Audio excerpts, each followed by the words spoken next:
જોઈ શકો છો આ સરસ મજાનું તરબૂચ છે, બતાવો.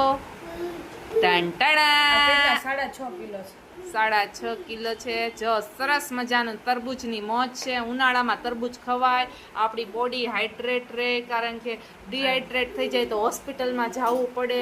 અત્યારના ઉનાળો છે તો ઝાડા ઉલટી છે, લૂઝ મોશન કે ઘણા લોકો એવું બધું થઈ જાય. એટલા માટે ફ્રેન્ડ્સ તરબૂચ ખાવું જોઈએ, જેથી આપણા શરીરમાં પાણીનું પ્રમાણ જળવાય રહે. પાણી પીને આપણે થાકી જાય. અને લીંબુ તો મોંઘા છે, એટલે ઘણા લોકો ચીકણાઈ કરતા હોય તો લીંબુ પાણી પીતા ન, તો એની જગ્યાએ આપણે તરબૂચ ખાઈએ એટલે આપણા શરીરમાં છે પાણીનું પ્રમાણ જળવાઈ રહે. જો બીજું તરબૂચનું પણ દેખાડી આવી ત્યાં ડગલી પાડીને અમીષા લઈ આવી છે. હાલો, તરબૂચની મોજ. મુતાંશને પણ બહુ ભાવે છે તરબૂચ.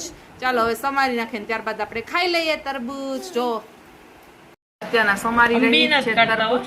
અમે બી નથી કાઢતા, બી કાઢીએ તો ગાંડા થઈ જાય. હા, જો અમીષા સમારે છે તરબૂચ. ઉનાળાની સીઝનનું મસ્ત મજાનું તરબૂચ ખાઈએ છીએ. તો આટલું બધું સમારવાનું બાકી છે. સમારાય છે પછી દેખાડું તમને. આ બે ભરાઈ જાય તપેલી આખી. જોઈ શકો છો આપણું સરસ મજાનું તરબૂચ છે, સમારાઈ ગયું છે. અને આપણે ફ્રીજમાં મૂક્યું હતું એટલે ઠંડુ થઈ જાય. ઉનાળામાં ફ્રેન્ડ્સ બોડીને હાઇડ્રેટ રાખવા માટે લિક્વિડ વધારે ને વધારે પ્રમાણમાં લેવું જોઈએ, નહીંતર આપણને છે એ આપણી બોડી ડિહાઇડ્રેટ થઈ જાય તો આપણને ચક્કર આવવા મળે.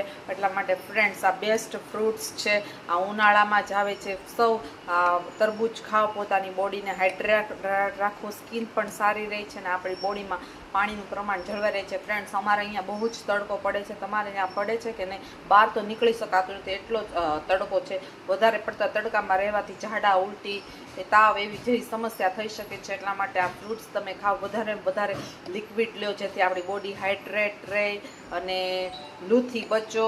ઉનાળામાં આ જ છે, તરબૂચ ખાઓ અને મોજ કરો.